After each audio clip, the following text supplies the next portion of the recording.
In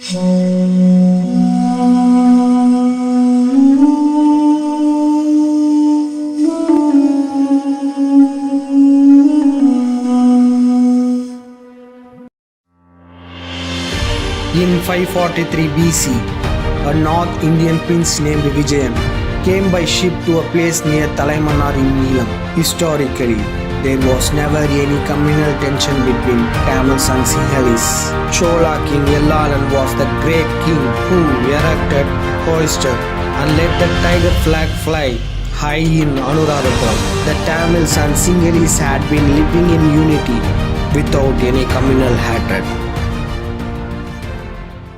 History of Sri Lanka. Glorious rule of Tamil Pandyas. Later in time, the king Sadayavarman Sundarapandian I established the Pandya Empire. In Lanka, he captured all Tamil lands which were lost in earlier days and joined all those lands with his powerful empire.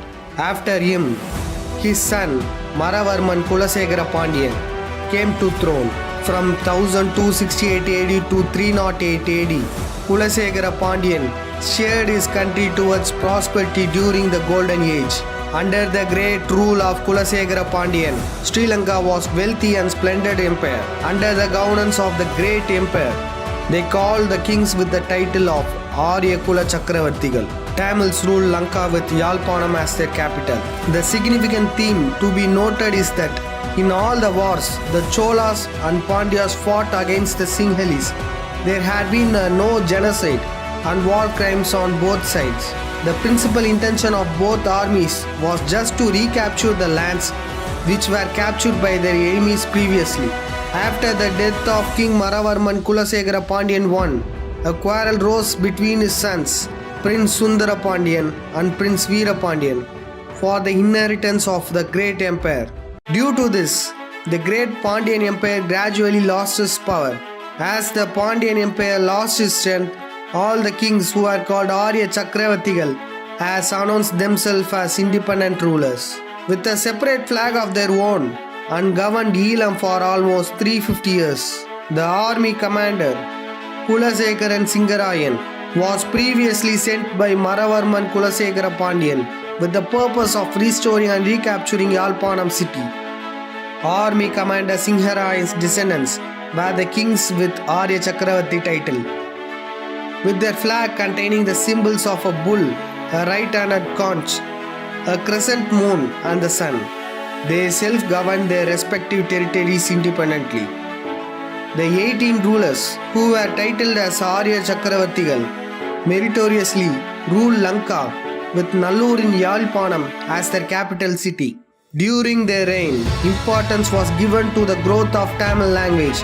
They had been ruling their country following the principles of Tamil Samayam or Sivagam.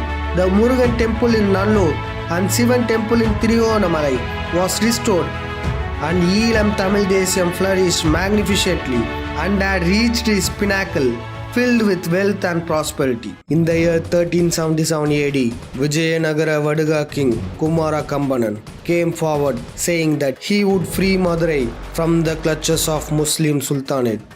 But after capturing Madurai, he cunningly annexed the whole Pandyan kingdom with his Vijayanagara kingdom.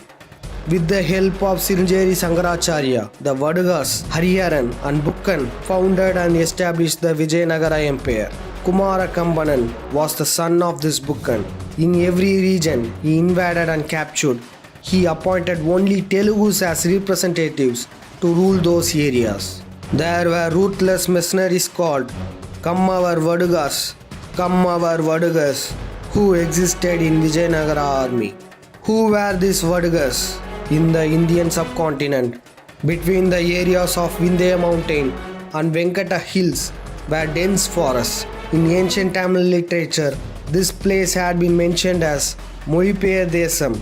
The ethnic Tamils had called the people dwelling in those forest areas as Vadugas.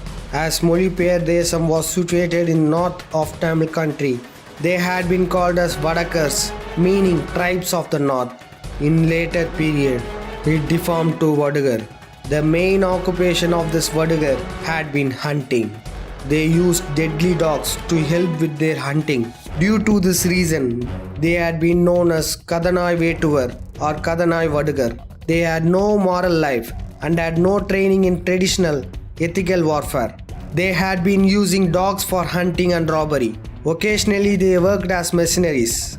These Vadugars, skilled in savage attacks and brutal assassinations, had been mobilized against the Muslim invaders by Sringeri Sankaracharya.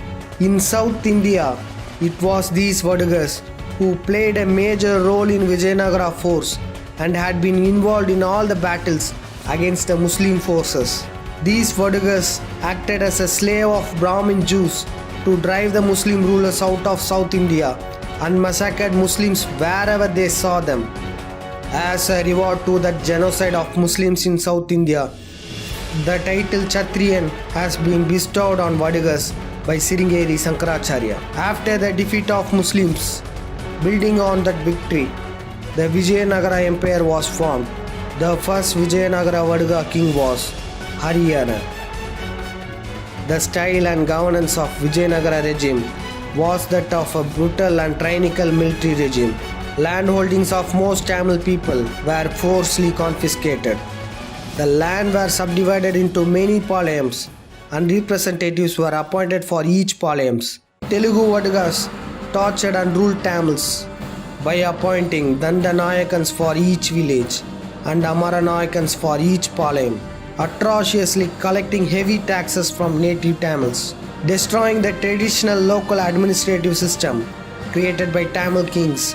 The Telugu Vadugar kings persecuted Tamil people, leaving heavy taxations through Palayapattu system. As the whole of North India was under the control of Muslim kings, this Vadugar state was created by Sringeri Sankaracharya exclusively to protect and safeguard Brahmanism through the Vijayanagara domain. Most of the Sanskrit literature of Hindu mythology was written only during Vijayanagara period. The Vaduga king Krishnadevarayan, who had been the greatest Brahmin Jews foot soldier, had composed many devotional mythical stories. In 1529 AD, Krishnadevarayan sent Vishwanatha Nayakan, son of Madurai Pradhani Nagama Nayakan, to fight against his own father who had revolted against Krishnadevarayan. After suppressing and defeating Nagama Nayakan, Vishwanatha Nayakan captured and took hold of Madurai and later gained independence from Vijayanagara Empire. The Madurai Nayak kingdom was formed as a separate country under the head of Telugu Vadugan Vishwanatha Nayakan. When the whole of Tamil Nadu comes under the control of Vadugars, ethnic Tamil priests were forcibly evicted from all the temples of Tamil Nadu. Vijayanagara kings gave importance only to the immigrant Vaduga Brahmins. The Vijayanagara kings expelled Tamil from the temples of Tamil Nadu. Sanskrit replaced the native language Tamil. For example, one Telugu Vadugan named Ramapayan, the general of Tirumalai Nayakan army, drew out the ethnic Pulipani Chittar priest out of most sacred Palni Murugan temple and appointed Vadugar Brahmins. These Tamil priests, who were of Paraiyar community, were expelled from many temples, underwent untouchability, and suffered many atrocities by foreign Vaduga Brahmins. The Madurai Nayak regime forcefully grabbed all the lands of Tamil peasants Mallas and made them slaves and bonded laborers. The Tamil community was forced to live as prisoners under Telugus in their own homeland. Tamils lost their freedom for everything: their right to speech, right to own property, even the right to wear shirts. Just like the way Pandya kingdom was enslaved with Madurai as its capital, Tiruchi Nayakan, Tanjai Nayakan, Senji Nayakan and Velu Nayakan brought the rest of Tamil Nadu under their rule too. Priority was given only to immigrant communities like Vaduga Brahmin Jews and Saurashtras who were brought from North India, bringing in more barbaric Vadugas like Kamavar, Sillavar, Rajakambalam, Gavara, Kanjam, Totti Nayakan, Balija Nayakan into Tamil's motherland. Tamil people were completely oppressed and enslaved. In 1564 AD, Kumara Krishnappa Nayakan, son of Vishwanatha Nayakan, who ruled Madurai, mobilized a large force of 20,000 soldiers from Madurai, invaded Sri Lanka, defeated Sinhalese Kandy kingdom and captured it. He handed over the captured Kandy kingdom to his brother-in-law Vijayagopala Nayakan, says the Telugu book Sinhala Deepakatha. Most of the soldiers in Kumara Krishnappa Nayakan's army were savage mercenaries belonging to Telugu Kamar sector, brutally assassinated the Sinhala king and the soldiers of Kandy kingdom. They captured and took over the whole of Kandy under their domain. Once they captured it, the first job the Telugu Vadagas did was to snatch and take possession of the sacred tooth of Buddha from Sinhalese. According to Sinhalans' traditional beliefs, those who possessed the tooth of Buddha would be the ones who deserved to rule Sri Lanka. These Telugu Vadagas came to know about this belief and had cunningly looted the sacred tooth of Buddha from the Sinhalese and brought it to Kandy. The Telugu Nayak rulers of Tamil Nadu helps Vijayagopala Nayak of Kandy Nayak kingdom during wars with the British and the Dutch. The troops from Tamil Nadu that was sent to Kandy also helped them to oppress and take control of the locals, mainly the Sinhalese. Vijayagopala Nayakan and all the kings who succeeded him continuously established and strengthened their bilateral relationship by marrying the women from royal families of Tamil Nadu Nayakan rulers or from Telugu Zamindars. In this lineage, Veera Narendra Singhan, the king of Kandy, was left without a male heir. Earlier, he had married the daughter of Pitti Nayakan, the Zamindar of a Palayam in Madurai Nayakan kingdom. Taking advantage of the absence of male heir, his Telugu brother-in-law, the son of Pitti Nayakan, with the help of his queen sister, ascended the Kandy throne. From 1759 AD, he started ruling Kandy with the Sinhala name Vijayaraja Singalan. In the year 1736 AD, the armies of Madurai Nayakhs lost their territory and were defeated by the allied force of British and Arcot Nawabs. As Queen Meenakshi has no issue to rule the country, Madurai kingdom was came to an end. During the same period, the rest of the Nayakhs, Tiruchi Nayakhs, Tanjore Nayakhs, Velu Nayakhs and Senji Nayak kingdoms also came to an end. Tamil Nadu was caught in the clutches of Islamic Nawabs and the English company authorities. In this situation, the Telugu kings in Kandy realized a practical problem, that they being minority Telugus would no longer receive any military assistance from Tamil Nadu. So to retain their rule in Kandy, they drafted a cunning plan. The Vadagar kings cleverly decided to adopt Buddhism and Sinhala language to pretend to be the native Sinhalese. So these Vadagars, to hide their true Telugu identity, conveniently adopted Buddhism and started using Sinhala names and continues to rule Kandy. The Telugus converted more and more Telugu Vadagars into Buddhist monks. In this way, they had brought Sri Lanka's Buddhism completely under their control. All the Telugu Nayak royal families of Tamil Nadu who wanted to save their lives from Britishers chose Kandy for a safe haven and settled there comfortably. After the reign of Queen Meenakshi, Bangaru Thirumalai, a Telugu commander in the army, wanted to climb the Madurai throne, but he realized that he would not be able to confront the allied armies of English and Arcot Nawabs together. So he changed his decision. At that time, an opportunity knocked at this door. The Telugu king Vijayaraja Singhan, who had been ruling Kandy, attained marriageable age and wanted a bride from royal family in Madurai.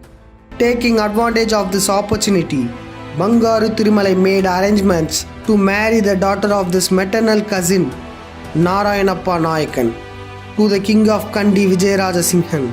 To make the marriage arrangements, Narayanappa Nayakan and his two sons went to Kandy and they settled there permanently. Later they also adopted Buddhism and started living in that place. In the year 1747 AD, Vijayaraja Singhan died without a male heir.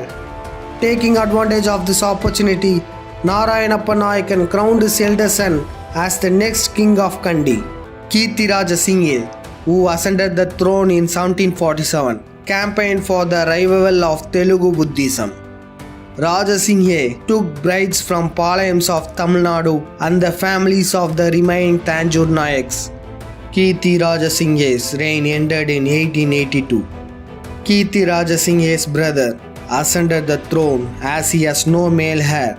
He ruled over the name of Rajadi Raja Singhan and maintained the dominance of the Telugu Vadukas. Rajadi Raja Singhe married Mubindarama, a woman from Palayam near Madurai.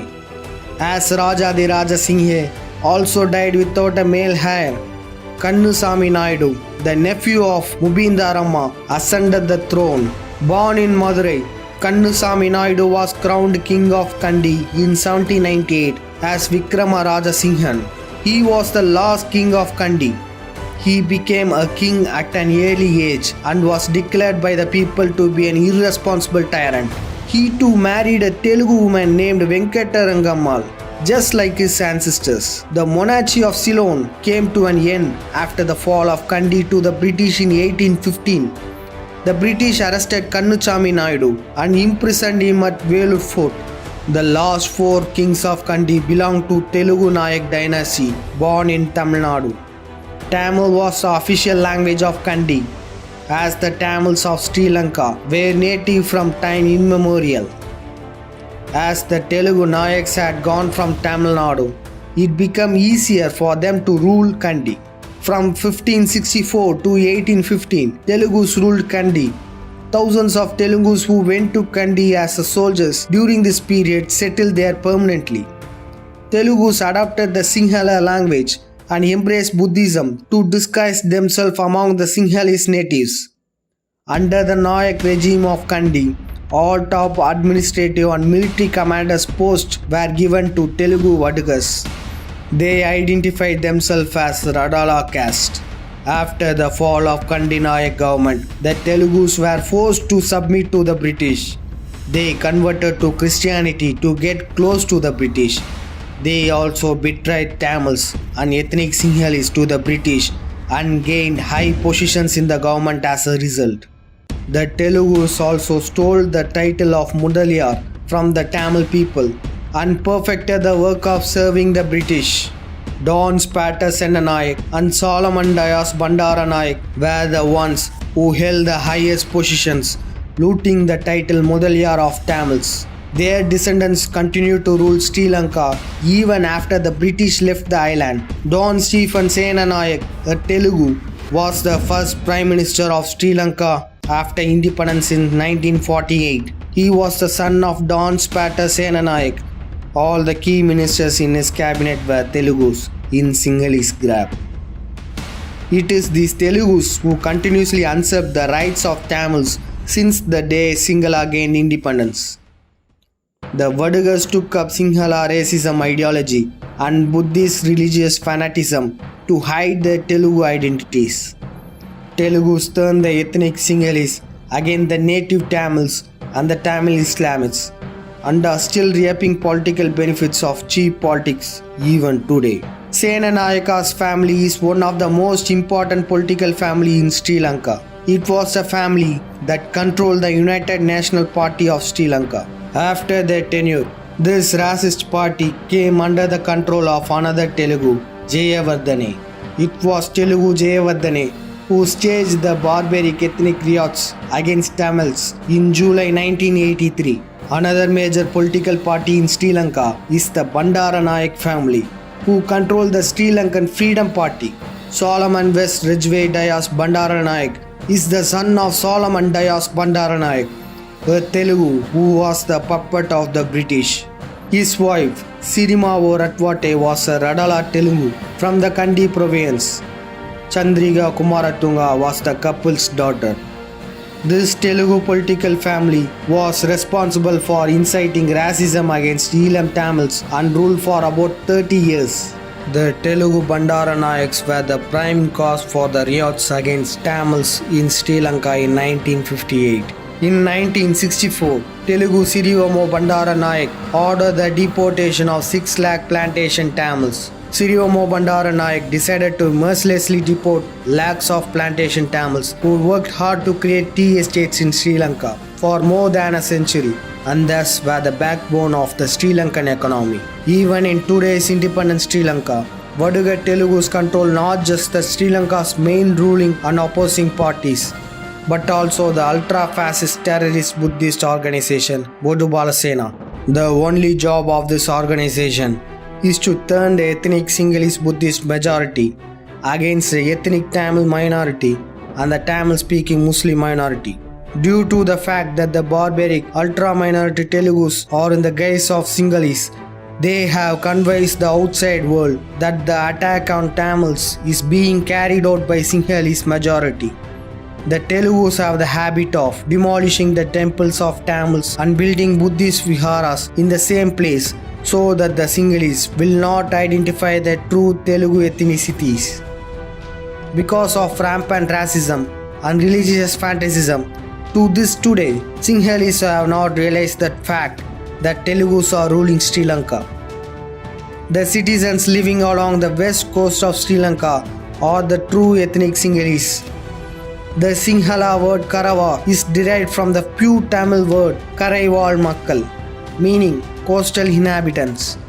The real Sinhalese people living in Sri Lanka have never had the opportunity to become the heads of the state in Sri Lanka.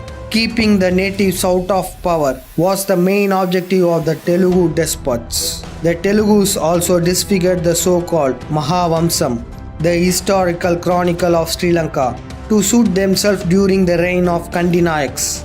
They also completely erased the long ancient history of Tamils in Sri Lanka. Vijaya Singh Mudaliar, who translated the Mahavamsam into English during the British period, was the first to reveal the fact that the many original manuscripts of Mahavamsa have been missing and that the present day Mahavamsa has been reconfigured many times. In conclusion, from the day Sri Lanka gained independence from the British till present day, the country has been ruled by Telugus posing as Sinhalese. The Sena Nayake family, Bandara Nayake family, Jayavardhane, Rajasinghe Premadasa, Maitripala Sirisena, Ranil Vikramasinghe and Rajapakse, who massacred Elam Tamils, are all of Telugu ethnicity. This is the secret reason why Rajapaksa and Sirisena visits the Tirupati Venkatachalapati temple, the favorite deity of Indian Telugus. Vikramasinghe visits Guruvayur Krishna temple, another of the Telugu's favorite deities.